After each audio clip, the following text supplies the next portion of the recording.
Take the question. Sunday, film day was the part that we've learned is that you got to take the good and the bad and try to correct as much as you can. When you have a defeat like that, it's a tough environment, but I thought our guys handled it really well. I did point out several positive things. We did enough things, offense, defense, special teams, to give us a chance to win, but in the end fell short. But I did to stay positive to get ourselves going into this week. Thought we tried to capitalize on that moment. The kids were really, really positive. Turned the page and jumped into our Missouri preparation. From an injury standpoint, obviously in that game there was a lot of guys that went down during the course of it. Nothing that should knock somebody out of this game. Yelda was injured the week before, tried to go, couldn't go, but it was close, so we think he'll be there. Should have limited action today. Then tomorrow is going to be a big practice for us. It'll be like a Wednesday of a normal game week. So Yelda and Zach will be back with us in that.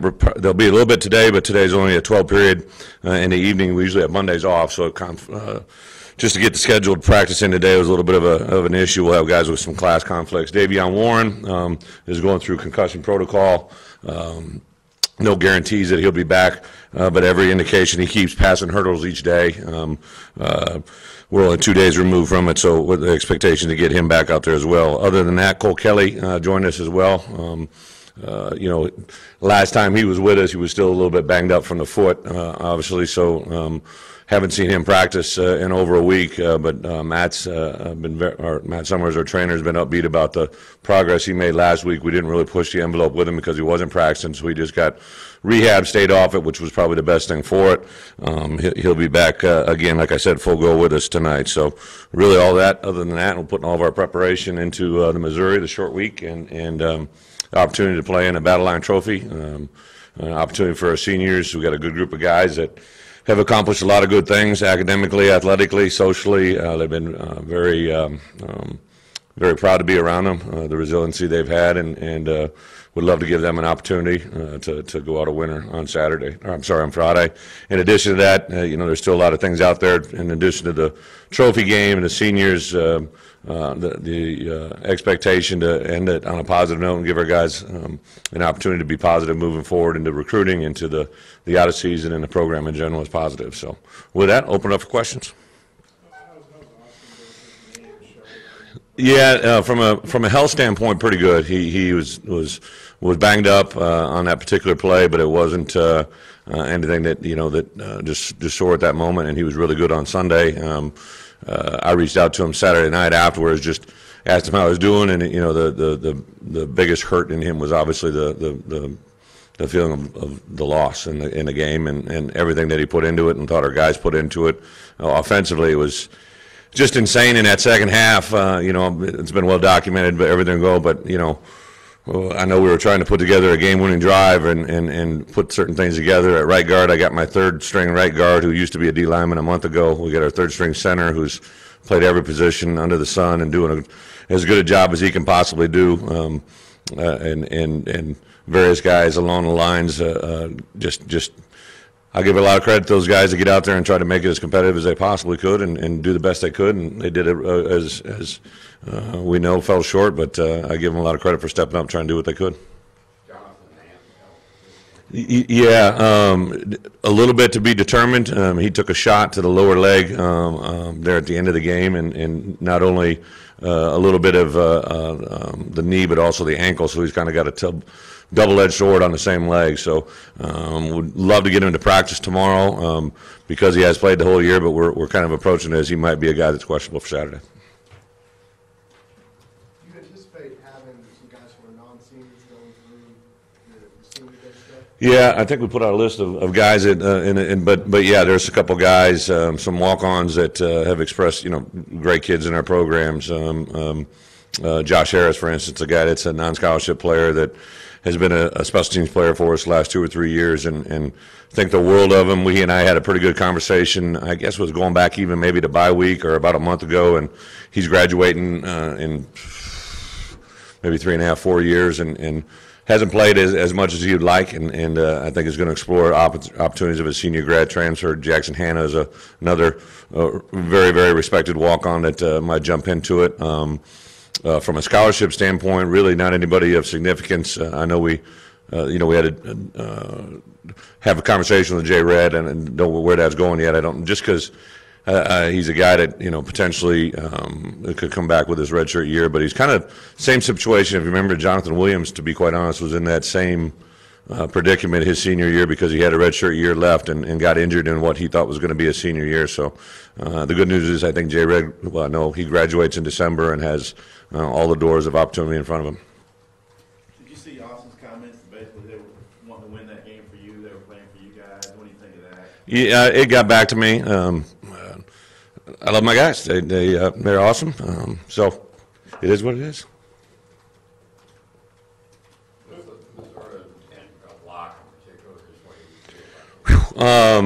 Probably when he's rolling and what they've been able to do this year, the last 5 games in particular, and it's not just him. They've got a very talented group of wide receivers. They got a couple running backs now that have excelled very, very well.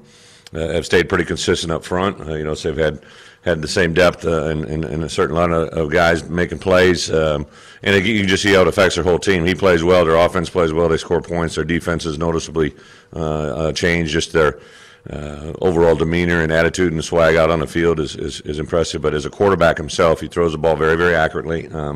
I think he's very conscientious with the football, doesn't put it in bad situations, and he trusts those wide receivers in a big way. Mm-hmm. What's your take on how they're playing? Yeah, I would say again the last 5 games take advantage of the moment. They've been able to flip the switch. It doesn't matter who they're playing. They've taken advantage of key moments. They've exercised their game plan. I have a lot of respect for Barry. I've known him for a while, and he got him playing at a high level in a short amount of time after some setbacks. So give him credit. Mm-hmm. And he was able to rally the troops. What do you think about that? He was an internal candidate. I remember when Coach Pinkel stepped down. Obviously, his last game was here, and if I'm not mistaken, they had 5 wins that year and had a chance to go to maybe a 5-win bowl opportunity. And they named Barry as a successor. And the season, the way it unfolded last year, the rally they had against us in the second half, and just watch it from afar, you're aware of what's going on because it's your competition. We recruit against Missouri quite a bit. Again, he just stayed the course, and they stayed the course with him, and good things happen.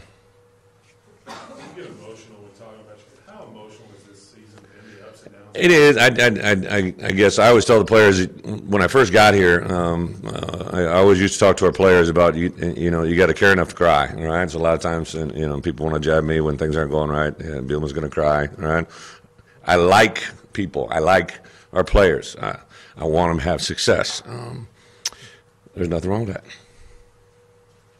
said last week that you felt they really channeled away from the outside noise. Do you feel that's a factor? They did, Nate. And again, I know it's hard for people to believe this, but it really, really is easier probably when you're in this room not to surround yourself with it. Our players, when the news broke about Jeff, again, it's something they consume and they eat it, but they get by it pretty quickly. I always say this, and as a head coach, and I think as an assistant coach, you realize that when you're 18 to 22 years old, you just got so much going on in your life that something that dwells on an older person or someone that's in the moment, it just lasts so much shorter. Its lifespan with a young mind is so much quicker, and they don't dwell on it. And as we as coaches don't dwell on it, it's there. I've made reference, gave them a story yesterday about being able to focus on what they're building right now, even though that isn't maybe in sight of what they want it to be, that it's there. They're building it every day, and it hopefully resonates with them. And I expect them to go out and have a really good practice today. I really do. I think they'll come out and participate, and we'll get to Friday, and it looks like it's going to be a nice sunny day, and we'll process that day as it happens. Austin was one of the first guys. I know Hunter was. Yeah. Just that relationship. Yeah, so those 3 Fayetteville kids were committed, and if you think about those 3 kids, all 3 different stories. Alex Brignoni, Brooks Ellis, and Austin Allen came over to my office. All 3 were already committed before I got here, so it was really the first face-to-face visit I had with recruits, and Had seen him on film. I'd actually processed Austin's film back when I was at Wisco. He was a guy that we evaluated, and to be able to just see him for the first time, and they're with their buddies, and I don't know if those guys, I know they remember the day. Brooksy talks about it all the time, but Alex really never had much of a football career here, but he took advantage of it academically and was always around practice. Got him involved as a youth coach. Obviously, Brooksy was out of here in 4 years, did a lot of really good things. And Austin, I know, had big dreams and goals and aspirations going in this year, and unfortunately, sometimes things just the powers that be don't let it happen. And it wasn't from a lack of effort. It wasn't from a lack of preparation. I think it's been permanently affected by his health, to be quite honest. And that all ties together. So it's overwhelming and unbelievable is the way it's kind of happened for us this year in that department. But it is what it is. You just want to survive in advance. How emotional do you think Saturday will be for you and Frank? Saturday shouldn't be that hard. Friday, you mean? Friday. Just you and Frank and the Yeah. you guys have built. Well, Frank and I probably already had our moment. He's a guy that I'd once it was determined he wasn't going to play anymore. It was tough, but I went by the other day and he's wheeling out on the field, and I was looked inside his little basket and he had hydration, and I was commenting on what he was carrying around in a scooter. He's got a little toe fungus he's trying to take care of, and I was giving him some heat about that. He's just incredible kid to be around. I've had several scouts tell me that not only is he rated as probably the #1 center, but maybe one of the best offensive linemen in the draft. So just to stay focused with him, I know his family's here, his mom's here, got here Friday. They're spending the whole week with him, with his family. I think the rest of them get in on Wednesday, and his career is just in a whole nother conversation. Friday will be difficult. It will be difficult. Senior day, I tell the kids during recruiting, I actually talk about senior day when I'm recruiting a player. And I always tell them, I want senior day to be emotional for all the right reasons. I don't want it to be because it's been miserable and you can't wait to get out of here. I want it to be great in that you accomplished your goal of getting a degree. You chased the dreams of being great on the field, and how you set yourself up for whatever life's opportunity is. And I have so many parents reference that moment on senior day. We bring them over. Mark Torresani and our operations staff and administration has always let us, we kind of changed that when we first came here. We made senior day a big deal for the family. Guys get to bring their family on the field. We have a meeting with the seniors and we say, hey, whoever's in this photo, this is going to be a photo that lasts a lifetime. We put a photo, we put it on a football form, and we give it to them at their senior banquet. And it's obviously you're going to have your family in there, but sometimes you have maybe friends or girlfriends that are really cool right now, but 10 years from now it may not be so cool. So you got to kind of give them life lessons along the way. That's what's making it easy for me. I get the question. I'm really just focusing on that. My personal story is the choices I made to come here, the choices I've made since I've been here, and what I know we've been able to accomplish and where I know we can go. Because recruiting is right around the corner, I want to be in a home, scheduled to be on a home as early as Sunday, and that's what my intention is doing. And if things change, that's obviously something I got to deal with. But that's been my task. We had a great recruiting weekend this past weekend. Kids had a great environment. They really enjoyed their time, which tells me where we're going. I had our staff put together some information, like 75 to 80% of our offensive production, yardage, scoring is everything from first and second year players.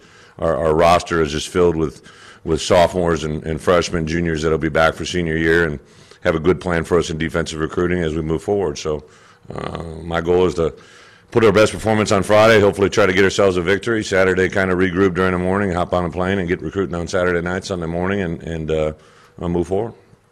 Is that presentation something you can give Julie, or do you anticipate doing that? I've definitely given it to Julie. Yeah, absolutely. But just because she's the person in charge. Julie's been our administrator here at football for, I believe, 2 years now, over 2 years. So she's routinely been at practice, been involved in discussions. Mark Torresani is our DFO, but he's also assistant athletic director. That Jeff moved into that role a couple years back. So that's been my communication link over the last several years since she came here. So even though she was appointed and obviously named that interim athletic director, the role that she's had with us hasn't changed at all. She's just got a bigger hat to wear now with everything else going on. What's your anticipation for Cole this week? Do you think he'll go on and play? Cole is just I thought the definition of Cole happened Saturday. I didn't know if he's going to be in the game. Obviously, when we suspend a player, we don't allow him to be on the sideline, but they get 4 tickets by NCAA rules. And I always say, hey, if you want to use one of your 4 tickets, you want to be at the game, knock yourself out. And I think somebody in here asked me after the game, maybe it was you, or somebody asked me about Cole being at the game, and I didn't know if he was going to be at the game. You know, I think all the time, like, how is a player going to respond? And that probably showed me the love that he had for his guys, that even though he was going he could not go to that stadium and know that someone wasn't going to take a shot at him. He could have easily just stayed home in his apartment or watched the game on TV or done it. He went to the stadium to support his brothers. I think that's awesome. What have your conversations been like since the game? Since the game? Saturday, he shot me a message, Coach, with my back end, because I told him we'd visit on Sunday. What time can we meet? And I said, hey, let me check on a few things, because I set up some parameters that he had to meet that I, just going in the game, I hadn't checked on yet. So I waited till Sunday morning. I said, I'll let you know. And then Sunday I shot him a message, and we had kind of a delayed day on Sunday because I wanted to give our guys a chance to put the Mississippi State game, our coaches behind it, but I also wanted to do some Missouri prep before. So we pushed back everything later on Sunday, and I told him he's full go involved with Sunday lift and treatments and meetings, and he was very positive from there. I saw him briefly walking in the meeting, and then I'll see him out there at practice today.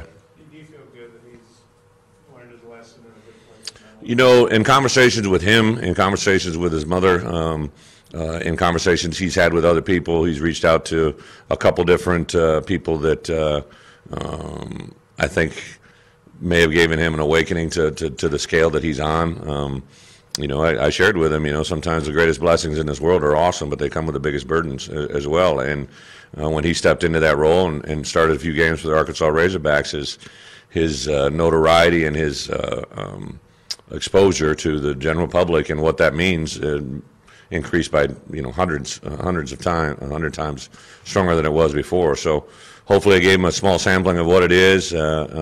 With that direct issue with DUI, I think it really did have a huge effect on him, about not just the effect he could have on his own personal well-being, but also anytime you have that type of situation, what it could mean to others. So I think it was a good eye-opener. Their deep shots last year hurt you, and they're just one of the most aggressive teams to take in them. 100%. You know, what do you just think about theirs? And it's not a high percentage completion, but they hit. But the number of exposures they're going to, you know, give us on Saturday, I'm sure is probably going to even increase just because of our personal history. So we have to have a plan there defensively. I don't want to give around game plans, but I know Paul's definitely taking into consideration those issues at our defensive staff as well.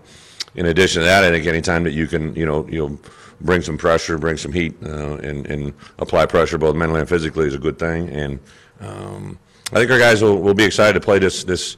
It's a team, when you're looking at it defensively, when you're getting ready to play against it. I think offensively, the defensive guys should get fired up and excited about the opportunity. Brett, speaking of personal history, is it just looking forward, or do you go back and look at that game, how things played out last year, like as a motivation? Absolutely, I think for sure. Standard SEC procedure, you have so many common opponents that, and even though they're the East, they're a crossover game. So not only last year, but the year before, we'll take all those things in, consider X's and O's. But I did mention to those guys on Sunday night, obviously, that the ability that we showed in the first half a year ago versus the second half, and some of the ramifications to this day from that day, we can't ignore, and you got to own them. So it'll be there, and some of the personnel that played against us last year is still there, and we got to take note of that as well. Obviously, Missouri is starting to recruit a lot in here. How much time do you have spent in Missouri? I know it's mostly known for basketball, but it seems like it's got a few more football that he wants to 100%. Dan does that a little bit, but because of proximity, we have several guys in that area. I think it's an area that our general student body comes here anyways, so. And I know before I came here, there were some players, especially from the St. Louis area, that had been good here. So it's an area that we try to hit, kind of consider it similar to what, at least the St. Louis area, kind of similar to a Dallas, or, it's close enough, it's drivable, let's get in there and immerse ourselves. That's really hasn't changed. It was one of the common areas when I came down here. I'd recruited St. Louis before in my prior institution, so it was one area that was unique, that there was carryover from contacts from my previous job to where we are today. Have you considered at all the idea you might not be back next year? Have I considered it, or has it run through my mind? There's just little moments, you know, that you realize those things. I know that none of it is regret, none of it is remorse, none of it is second guessing. It's just I have so much faith in what we've built and what could be here, and you know, especially there's already going to be so much transition in our league, which I think is a positive to stay constant. All the things we've done off the field, I know we want more wins. I want more wins. The wins will come. I think a lot about teams that were in the same situation a year ago. That, you know, I have one of my closest friends in the Big Ten Conference was Mark D'Antonio. What they've done now with their program, what Mississippi State has done, what Notre Dame did. You know, all these teams that had a dip down year, and now I didn't have the prior success. I get it, you know, but what we took over, what we built, and what's coming back is a very exciting time. Thanks, everybody. Thank you.